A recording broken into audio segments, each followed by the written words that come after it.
Okay, I think we'll get started. Thank you for joining me. This is the May CEDEN User Group meeting. My name is Jarma Bennett, and I work in the Office of Information Management and Analysis at the State Water Board. Today, we're going to start off with a problem that we're having with the Wqx data transfer, and I'll give a brief update on the CEDEN 2.0 effort, and then hopefully also get to our passive sampler discussion. I've had few emails. I think I'm having an issue with vocabulary, which I can describe when we get to that issue. And so with that, our first issue is the Wqx data transfer. As you may be aware, the Wqx is the water quality exchange. It's a standard, a data exchange standard to exchange water quality data.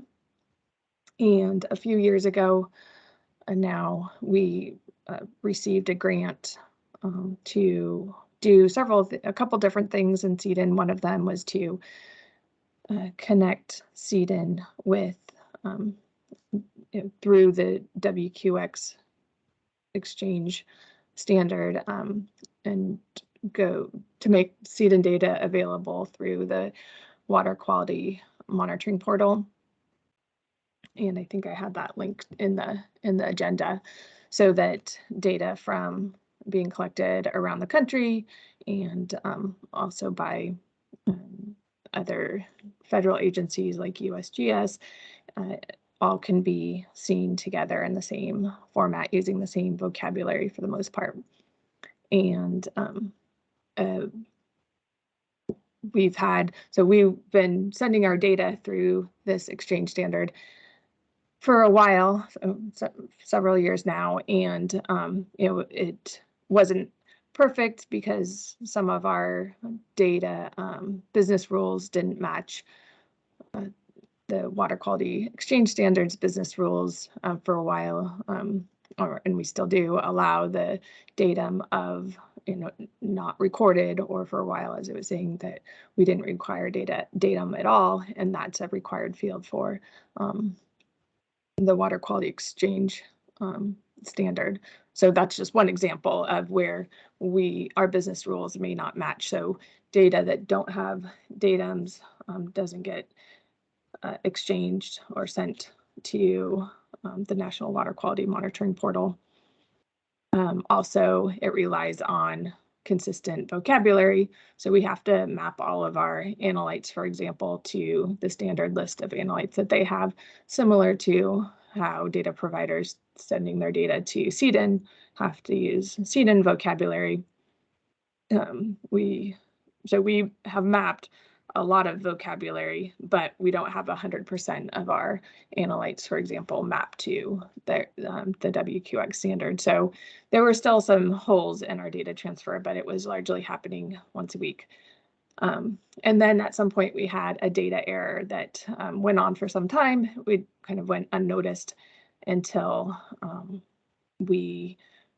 a different program, the Beach program, also uses the water quality exchange standard to send data to EPA, and it's a requirement to do that every year. So when they went to use that same standard, they were required to update it's called a plugin to our node, which is where we send at the water board, send our data through to then kind of get directed to EPA. And because of this update that they needed to send their data in a timely manner, we either needed to also make that update, or we wouldn't be able to send our data. And we haven't been able to make that update, as it kind of indicates. We have some resources constraints to do the research to make those changes. And so basically, we've had this long gap in sending data to Wqx. And because of this resource constraint, we and the upcoming potential change to a different system where we'll have to redo this whole data transfer anyway. I was looking at other ways of making our data transfer possible. And so there is a Wqx web application that allows us to load data. So I've been researching that and learning how to do that. And we have an advantage because we have tables within the CEDEN server that has already done most of the translation for us into that Wqx standard. So I'm still in the exploration phase of finding which tables I need to join together in that area of data that's already been translated and transformed to complete the web application upload step so that we can start again getting our data into the National Water Quality Monitoring Portal, even though it won't be an automated weekly refresh. So as I kind of outlined there, I think we have all the pieces we need. I just need to find the right put them together and that create the upload files. They have a lot of tools on the Wqx website from EPA and test those. And I think that by July, at least I can get the chemistry data up there. And I'm just giving you these details because I did get a question about it. So I want to provide the information either that I know or that I think we can achieve. Tori, I see you have your hand up. I'm sorry, how often would you anticipate you doing this then, doing it by hand? I mean, if you get it in July, is this going to become like a monthly thing or a quarterly? I would anticipate quarterly, and my biggest, my first goal would just be to resolve the backlog since it wasn't flowing for a while. Right. And so, but yeah, I think quarterly is doable, and that once I establish that, find those tables that I need, I think it'll be fairly straightforward to get that and then export it into the format that I need to just import it again. They do have another tool that's in addition to the web application and for that using APIs, which may be another option, but I wasn't as familiar with this option. So I feel that this is like the Band-Aid, and depending on how long I think it'll be before we can start this the part of the upgraded CEDEN project to flow data from CEDEN 2.0, which I'll talk about in a minute, to Wqx. Maybe this won't have to go on for very long, but I'm not sure. And then because our bulk of data comes from chemistry, though there obviously there's a lot of other data types, but my priority is chemistry, and I have the best understanding of those data, so I think I'll be able to do that easiest first. Okay, thank you. Mm-hmm.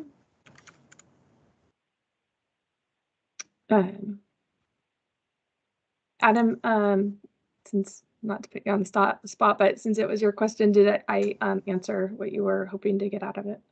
Yeah, I appreciate it, Sharma. Yeah, we're just working with some tribes on some data where they were wanting to get data into CEDEN, and sort of as a bonus, it's like that simplified getting data into Wqx, and we were just looking for a timeline. So July's great.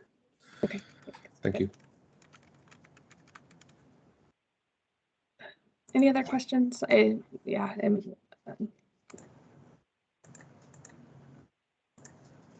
I don't see anybody. So we will move on.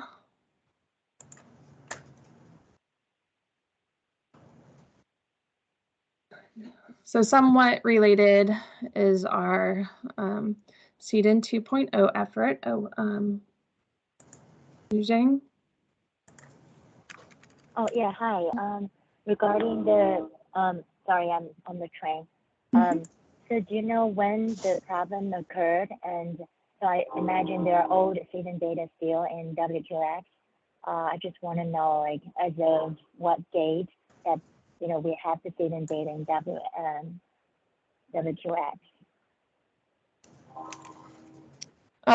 Well,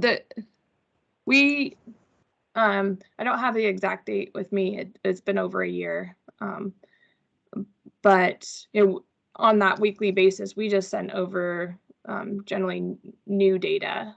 So So it's been that a data. year, like, I'm sorry, what? So it's been about a year that's going on with the issue? I think so. I didn't check the date exactly. Okay, good. Thank you.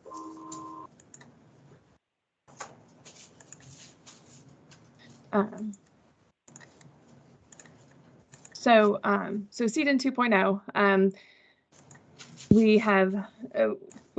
had talked about this for a while, then it calmed down. We talked about it for a while, and then stopped talking about it. You know, we are in the process of going through a proof of concept or pilot project with the CEDEN category of data or chemistry category of data with a company named Earthsoft. They have a product called Wqx that is used in the various other entities, and I think and so we are they've made some customizations for us to use as our new CEDEN. And the biggest part of that is to make a web interface. If you've used Wqx before, most instances that I am aware of, you have to download software to your computer in order to use it. And this allows for a web interface similar to what we have now. And beyond that, another main change is that it allows for interactive data modification when you're doing the upload process. So right now, if you're familiar with the checking your data in CEDEN, you have your file, you upload it, you see your errors, you go back to your file, make changes, upload it again, and you do this kind of loop. It'll be a similar process, but depending on your changes, you can make them right there in the web application. So if you've just made a typo or used the wrong vocabulary and just need to make a quick change, you can do that right in the user interface without downloading or having this external file. You have the ability to then download any changes you make, so you preserve the final version that was submitted. And the other big change that we have with the CEDEN 2.0 that compared to what we have currently is that it will incorporate QC checks. So it'll flag holding time problems, for example, or if your recoveries are outside acceptable limits, etc. So I've talked more about that in previous meetings, but just to kind of give a summary, since it's been a while since we talked about it, those are kind of the high level things. So we're in the process right now, as we said, of converting the chemistry data to this new system. If that's successful, which it is looking like it will be, then we'll continue on with other data categories such as field and toxicity, tissue. I'm on a call, but they haven't gotten to what I'm interested in yet. I If you can't would find mind it. putting yourself on mute. Just ethylene diamine dichloride. It said no, nothing's found, but I can see it on my page. So do you call it need or do you call it?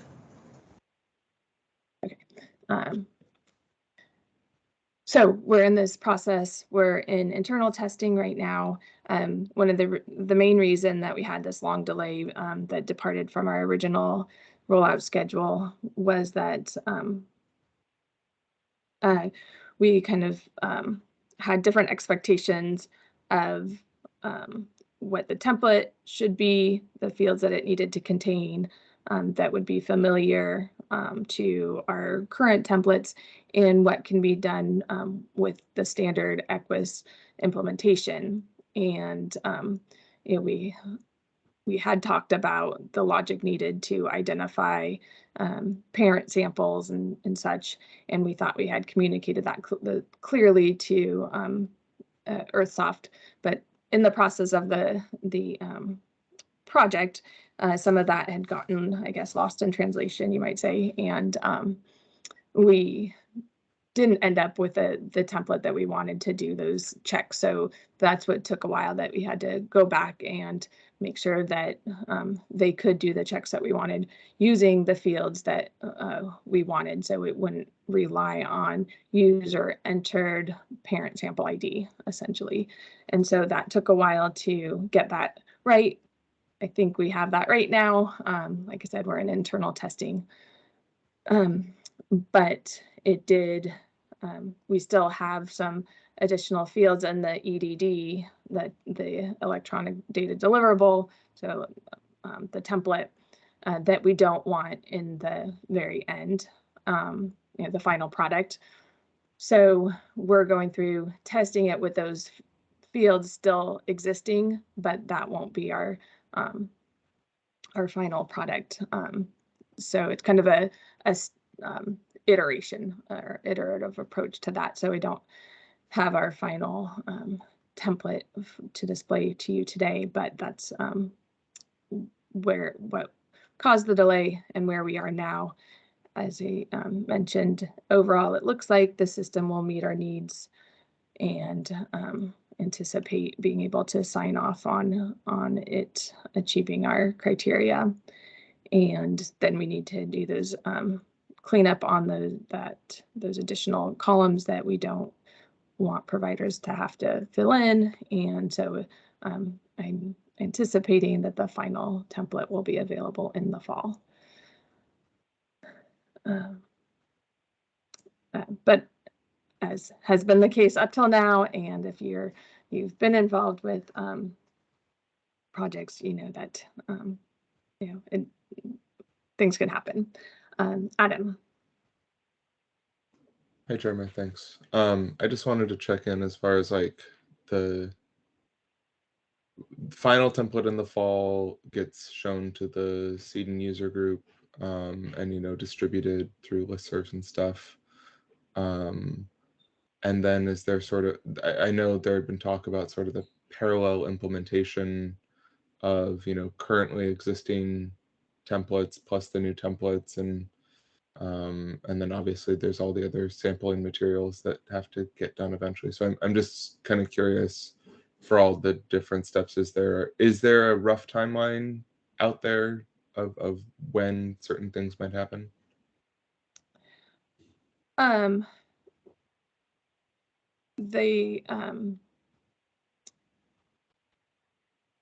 I guess just I don't have a timeline of the additional data categories being transferred to the new system. I am given that we want to give people, you know, time to change their own processes to reflect the new data template, and what you'll have an implementation period like we've had in the past when there are changes to the templates of I think we were doing 6 months. So before and we may be able to release what the template will look like closer to summer, end of mid to late summer, and then finally have it available for use in the fall, but then have a mandatory, like when we're going to cut off existing CEDEN chemistry, we'll do that 6 months from the release of that final template. So like first quarter of 2023 would be when I anticipate that happening. Beyond that, we will still be using existing CEDEN until that switchover is mandatory for chemistry, and then we'll have similar processes, hopefully a little faster and a little smoother for the other data categories. So there will be parallel use, and it will be a little probably confusing in that if you are going out to a station to sample, you're just doing chemistry, you will just need to register your site in the new system. If you're doing chemistry and toxicity, you'll have to register your site into an existing CEDEN and new CEDEN. So we will try to make that that time of parallel usage minimized, but it will take some time because as you know, the other data types are probably even more complicated, but we at least now the foundation has been laid, and a lot of the kind of other project activation steps have now been taken care of it along with the chemistry data. So I think the other data types, while maybe more complicated, won't take as long because we have these other things in place. Thanks, Jeremy. Tori? Okay, of course I have multiple questions. And I'm just gonna keep starting them. I hope I don't ask too much here. So you're saying, because I remember you had said before that you were going to try and get chemistry and field at the same time. Is that not happening now? That timeline, because of the problems with or the additional cleanup that we want to do with the template, will actually probably work out. But and that's what I still hope is happening. But we also don't want to.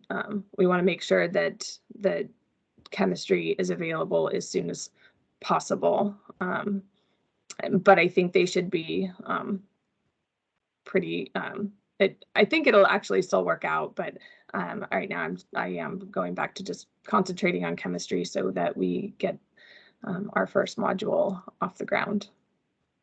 Okay, and then do we get, because you have on here the final, do we get to test it to provide feedback for the template?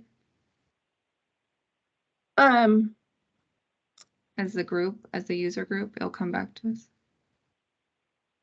You will, yeah, I think I can share it in our June meeting probably with what it would look like. Given the hurdles, it'll be more like, instead of what I think I had originally hoped, that as we go along and we'd be able to incorporate external feedback earlier, we have to get out of what we're still in of phase 1. And so as you all do have feedback, that we'll take that into consideration and can prioritize, like this, as I mentioned, this iterative approach to making changes.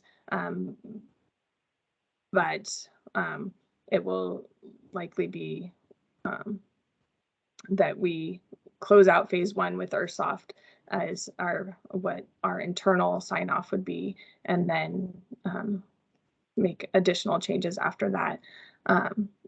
But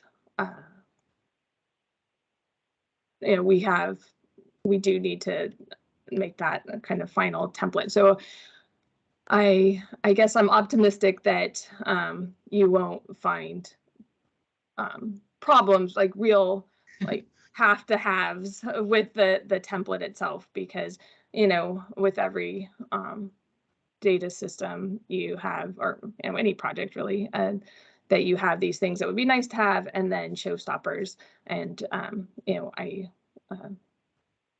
obviously, if it's a showstopper that we just missed, then we'll have to deal with that as we will need to. And then the nice to haves, as they can be incorporated, we're certainly open to, if that makes sense.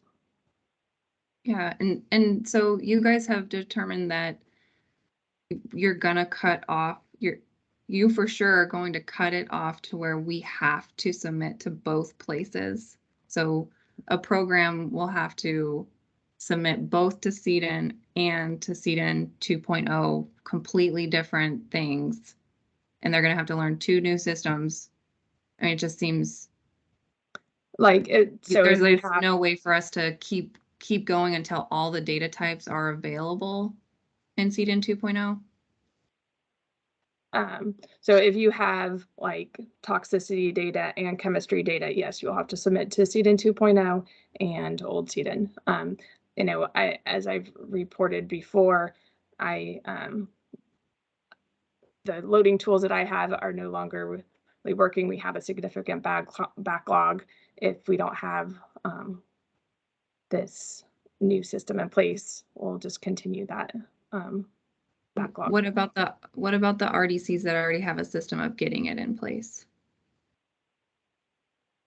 So you don't have to load our data. So I'm just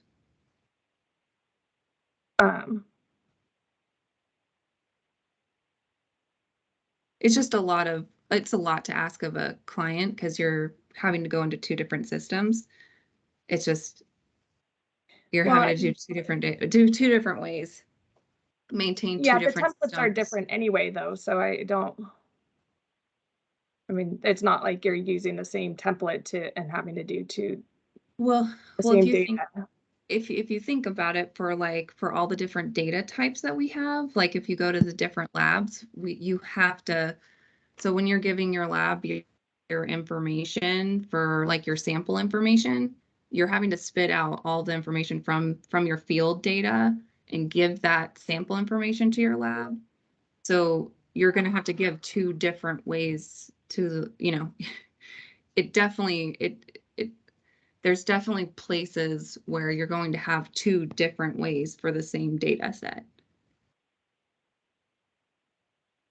So all your sample information is going to have the CEDEN codes for like your tox and your field and like all that. And then when you're lining them up together to make sure everything matches, it's just going to be kind of hard for users, I feel like, because like when I get a whole data set, for example, when I get a whole data set, I have my tox, my field, my chemistry, tissue, whatever else you have, and you want to make sure that they all have the same sample and event information. So like your date, your time, all of that kind of lines up together, so that you have like when you do reports for completeness, right? I've got everything that I need. Mm-hmm. All that being in the same coding. I mean, that's why we have a database.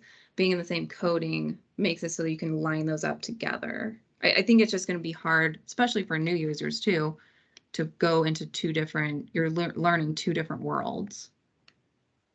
Yeah, Jarma, this is Marco. I think like what Tori's asking is, as a regional data center similar to SFBI, since we already have our weekly transfers worked out for all the data types, and since we load our own data, can we just keep continuing that process for all data types rather than forcing our chemistry data into Wqx and then all our other data types through our normal weekly processing?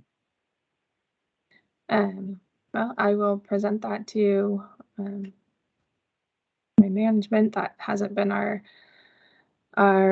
direction, but we can, as you said, that's still set up, and so maybe that will be an option. It won't, provide the quality checks, so that will be inconsistent, but we can ask.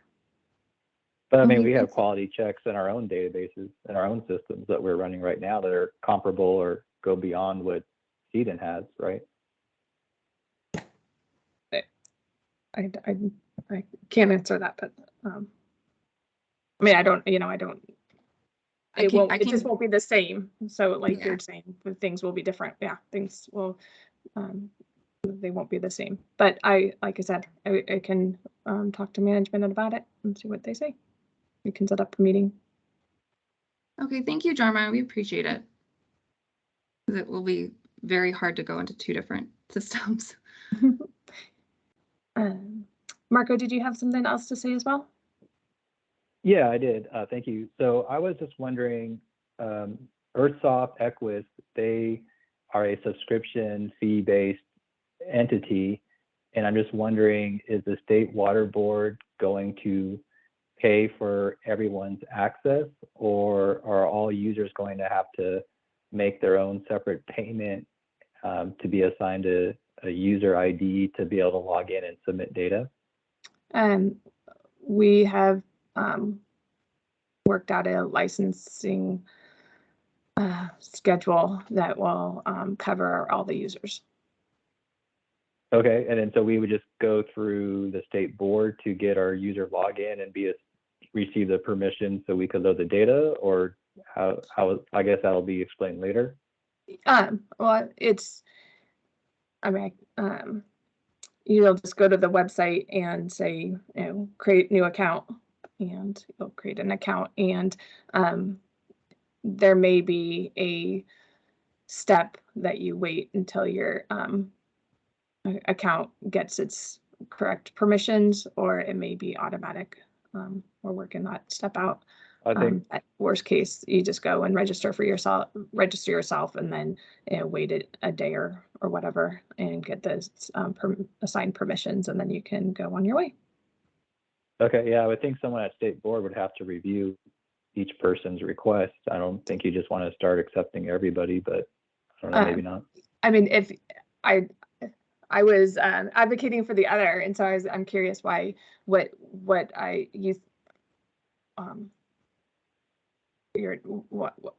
how would you support that position? I mean, I don't mean to say it in a challenging way at all. I was just curious why what we would be evaluating to give those credentials or permissions. Well, I was just thinking about like spam bots and stuff, just creating random emails and stuff. Yeah. That, I mean, I don't know how your subscription fee is based, but I wouldn't want a bunch of Yeah. robots adding to your users and then adding to the cost for the state if it's based on a, per user account. Okay. Yeah. Thank you. Thanks. Adam? Yeah, thanks, Sharma. I guess I'm also, I know in the past we talked about sort of what the process looks like loading data into CEDEN 2.0, both for sort of small scale users where it's like, depending on your data set size, you're able to, do things through the web interface. For larger data sets, more constituents, whatever. There's like desktop software, but then there was also talk about, even moving forward, the RDCs would still maintain some sort of connection, but it was sort of never really specified exactly what that looks like, and are we closer to knowing what that is going to look like in the future? I'm closer to knowing the first two. I'm not any closer to knowing the third one. So, as you mentioned that the web application is for smaller data sets. So we capped it at 500 rows. Then there's and so that is supposed to be kind of a nicer user experience. So you get your errors highlighted on the screen with the error message, and to help you identify where the problems are, what the problems are, with the error messages and some stuff. Then there's an area where you can drop in, I believe, upload a file, and it'll still be checked, but you'll just get it in like cell format or, you know, a file format, and won't have the interactive piece, but it'll still be checked for the same quality checks as the other data route. And so that would be used for, you know, people that don't need the nicer interface and that have larger files. And then there is the computer to computer or server to server, database to database, whatever, connections that we haven't dug into how that will work yet. Or I haven't, I don't have any more information on that, on how it'll work, but it will still require, you know, the formats to be met and the checks to be satisfied. But I know that's something that needs to be worked out for our partners. Sorry, I don't have that. That's good. Thank you.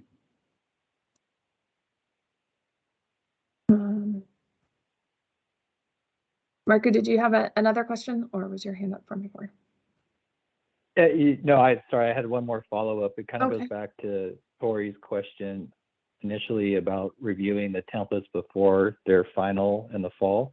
I just want to put it out there that, you know, it takes a lot of resources and time for labs to update their LIMS systems to output to the templates. And so, you know, I think it would be beneficial and worthwhile to at least have some people outside of your internal testers to look at the templates just to make sure that there isn't anything obvious, because if, you know, for a lab and groups to keep updating their templates, it's an inefficient use of their time. And so Yeah. if I would just be a proponent of being able to review them before they're final so that we can see, if, you know, from our perspective, what might need to be fixed before it goes out to everyone and people start making updates. Yeah, for sure. I mean, we do not take that lightly, and that's why we're not, even though I think the system will be ready sooner than the fall, but we want to do that additional cleanup of the parent sample ID column, and there's another column at a minimum that needs to be taken out, because we don't want to confuse people. We don't want them to start making those changes to meet that standard when that's not our real intention. So definitely understood. And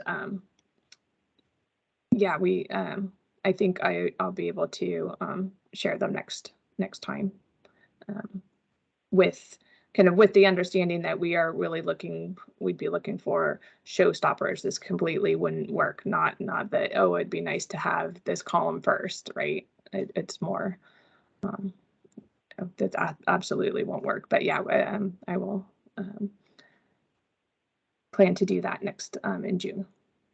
Great. Yeah, and then just kind of going along with Tori's request about RDCs continuing to submit all data types, you know, this would also just help us have more time to work out or update our systems for reporting all the data types. You know, if we have over time to kind of see how things are developing and kind of get used to it and update our systems rather than sending out our data sets in piecemeal, I think that would really help us as a regional data center. Yeah. Thanks. Yeah. Okay. Thank you. All right. I really want to move on. So I'll take Tori and Lisa, and then we should move on. Tori? Okay, I'm sorry. I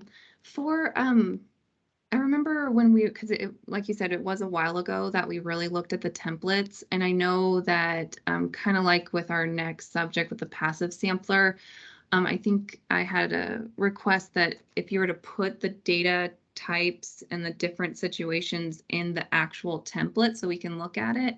I'm just hoping that when you do roll out this template, that you have all those different situations, like how you're putting in the LCS, how you're putting in the surrogates.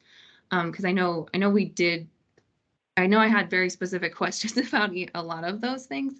So I mean, I can resend the email, but was kind of thinking to have those examples so we're all on the same page. It's just something that popped in my head. Right. Yeah, we can at some point provide those. I don't know that I'll have them necessarily by June, but I may. So if When you roll out the template. yeah, we'll have those we can have those so it would be similar to the guidance that we have now for entering your QC data, right? Is that what you're thinking? Yeah, so then, just so that we're all putting in LCSs and surrogates the same, so we're consistent. Okay. Okay, thank you. Sorry. Lisa? Just a quick note. I thought you said that in the Equus you were going to limit the checking to 500 rows. Was that correct? If you want to use the interactive Yeah. interface where it's Yeah. yes. Okay. Is that an Equus thing, or is that just a CEDEN thing? It was a compromise we worked out with Earthsoft because of performance. Like if it was because of all the checks, since they didn't have the online version, and so when we brought this when our requirements were that we'd have this online version that did these things, and they're like, well, that would be a big resource, that would take a long time, and so then that's kind of we compromised on 500 rows. Seemed like I know there are many files that are much bigger than that, and that won't satisfy everybody, but those that probably are the ones that need the more user-friendly interface are the hope is that they'd be in that ballpark or under that 500 rows. Okay. All right. Thanks. Okay. We will put this item on the agenda again for June. And so if you have more questions, obviously you can contact me before then, but we'll also plan to talk about it then. So then now we're going to move to our passive sampler discussion. Then we continue, that we're continuing. We've made a lot of progress. It's taken a lot of your time, so thank you for that. And so I think we're close. We were talking, had gotten to a mass per what I had called sorbent or sampler kind of place, and not everybody was in agreement with that, but it does seem like it will address many of our, at least for non-SPMDs, will address our situation well, I guess, of kind of ease of entry versus usability. And one of our kind of main points that we've talked about throughout this discussion is making sure people don't misunderstand the data and misuse it as concentration per volume of water or sample water. So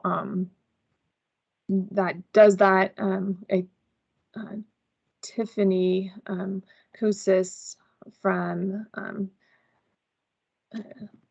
DPR was unable to make today's, but she has a lot of experience with these devices, and so was provided me this diagram. I'm still kind of digesting.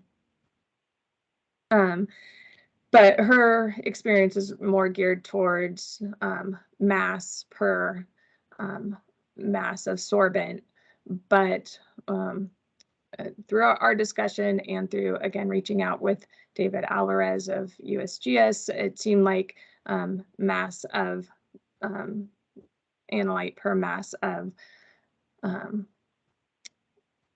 device was appropriate, but I'm struggling with my vocabulary and maybe going back to here would be, what is a device versus what is a sampler versus what is, we were using the term sorbent throughout our discussion in the write-up. And so I put in these pictures to try to get to that point of this is one housing, or I think canister or device with 4 sorbents, these discs. And for this one, there's one housing or device with so Tiffany was calling these samplers, 3 samplers. And so that's where my vocabulary was getting confused, because in my original thinking, I was thinking this was the sampler and these were the sorbents. So I just need, I think we just need to make sure that our, the way that it's communicated in the write-up is reflective of what we mean, and that we have, we're on the same page about vocabulary in terms of device / housing and sorbent / sampler. Does anybody have any comments on on how they see that, if that's how their understanding is? This is one device with 4 sorbents or samplers.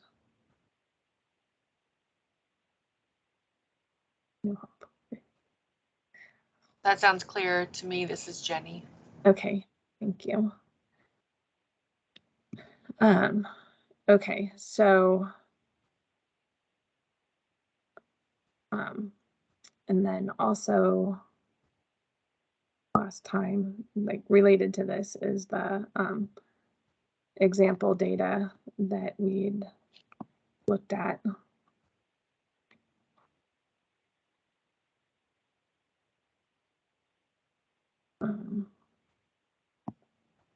And so thank you, Jarma, for putting this. It really helps my eyes, because then I can see it better. So I appreciate you putting this together. Yeah, no, it was helpful for me as well. So that's okay. Good. Yeah. Thank you. Not so the big difference with these 2 rows, 28 and 29, is 29 represents an SPMD, which we've talked about would be appropriate to put in the analyte per sample water concentration because of the published coefficients and calculations. And so when you're doing this, the recommendation, or how we've written it up, is that you would actually put the water concentration estimator, and that's on the USGS website, that will spit out when you put in a few things, and it's I haven't used it. I think maybe Jenny has, but it'll give you that concentration. And so that's, for that specific case, is what you would enter in the results field. Though in this case, we're saying it was not detect, but and so we have that unit represented, and that matrix of sample water. Look over here. Oops, I missed it. I think. Oh, well, whatever the matrix is, what should reflect, there it is, it should reflect sample water versus the top line, the row 28, which we're using extract sample water with the units of, there you go. Oh yeah, micrograms per sorbent. I'm still not sure about that term sorbent compared to those other ones that I was listing. Tori. And I'm so sorry, Jarma. I'm not involved too much in this, but what does the lab give you? Like if they're, is that what the lab gives you in terms of result? Like what comes off the lab report? I understand row 29. That makes sense to me. And then like you were saying, the row 28, do they have to manipulate the data to make it look like that? Or does the lab give them that result? My understanding is that it depends, but it looks like Lisa may be able to give at least her perspective, her lab's perspective. Okay, thank you. I'm sorry. No, that's No, it's a good question. On the lab side, it usually depends on what our clients request as to how we will report it. If the sorbent is a size that it can be extracted in whole, then we can give you microgram per sorbent. But we can also give you microgram per microgram sorbent by just taking the weight of the sorbent. So if you tell us you want micrograms per microgram of sorbent, that's more typical of what we would do. Because if we get a sorbent that is too large to be extracted in whole, we usually take a representative portion of that to extract. Does that help? Okay, yeah, no, that helps a little bit.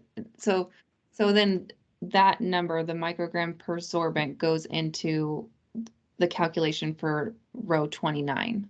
Am I understanding that right, Jarma? The whatever you get No, from. no, these are Oh, two different types of samplers. These are two different examples. oh, okay. I'm sorry. That's okay. So yeah, maybe I'll just carry that. From what I understand from Tiffany, at least the lab that she works with would give her what kind of in agreement with what Lisa was saying, typically micrograms per microgram sorbent.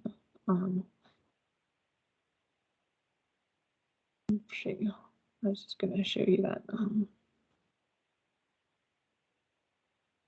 There we go. Calculator.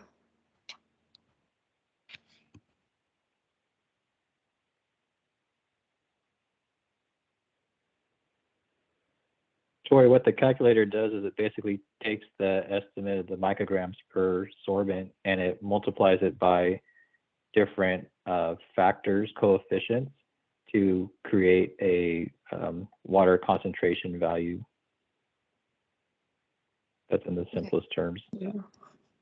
Yeah, so, but that first row, that information, even though they're different, but you utilize the numbers that you get from the lab, the micrograms per sorbent in here, right, to get the number that you're showing in that second row. The lab's giving you some sort of, what is it? Yeah, so for this calculator, all data should be entered as mass of chemical per single SPMD. Okay.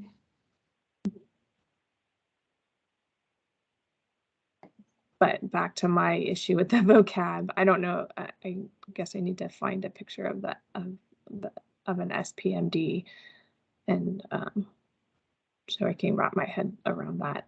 Is it maybe Jenny, you could is it similar to what their pictures I had looked like? Yeah, I was trying to think of something to relate it to. Have you guys ever seen those like plastic honey sticks?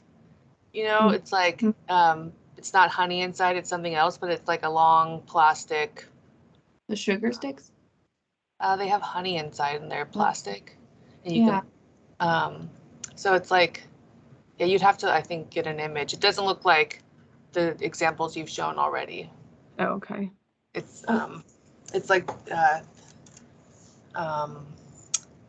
you know, the water exchanges, I guess almost like a resin. Yeah, there you go. Yeah. But could the user, could the data provider, because I'm envisioning them putting in what the lab provides them and this calculation.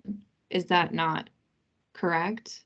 If they Correct. can, That's not correct. Yeah, we're just Okay. putting in what the calculator gives. okay, Yeah, For the SPMD only. for the correct. SPMD, because the other value you wouldn't want to put in. But you don't need to duplicate. Yeah. Yeah. You don't need all the steps, right?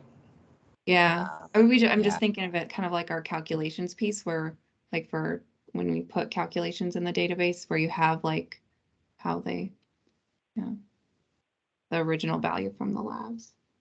I'm not familiar with that. What's an Like example? for of when like for total nitrogen, we have all of the other Oh, values and then they calculate the total nitrogen from those values. So you still have the original data that it was calculated from. hmm. So that's kind of like one example. For a lot of calculations, well, not that we put in a lot of calculations because CEDEN has always been against that. Yeah. But there is a calculated field for some, and then you tend to always have the, well, at least for stuff that we have right now, we always have the data that it's kind of calculated from. Okay, but ultimately I'm mixing the two up. I was thinking that first one was what the lab gave you, and then the second one was what you calculated based off of that. But you're saying these are two different things. That one is a specific type of device that you utilize those estimators for. And then the Yeah. one above is like the pictures that Jarma showed in Yeah. her document. The Yeah. chem catcher Okay. is an example, and I think And that Jarma, I also think it's appropriate though for the matrix that the SPMD is a value based from an extract. So it's, a sample water might be misleading because we didn't go out and, grab some water and test it. Is that making sense? Because it still has a collection device name of, or a collection method code of passive sampler. There's some way to distinguish it, right? Right, it's integrated, I think is the. that's the Sample sample type code is integrated. Oh, I see. and Okay.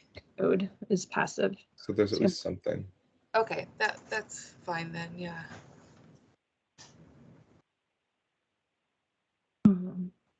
Yeah, I mean that's if yeah, I'm not sure. But here it is 11 again. So I'm going to try to better understand those issues that I was trying to describe about if the term sorbent and sampler are equivalent or if it should be sampler and when that the calculator says for SPMD, is that the same as saying per device then, as I said somewhere else? So I'll work on that and try to have a final, or not a final version, but a cleaned up version with the either consistent language or updated language to be consistent for next time. Jenny? Yeah, can you send that document ahead of time as well for review? Yeah, I will do my best. Thank you for the comment.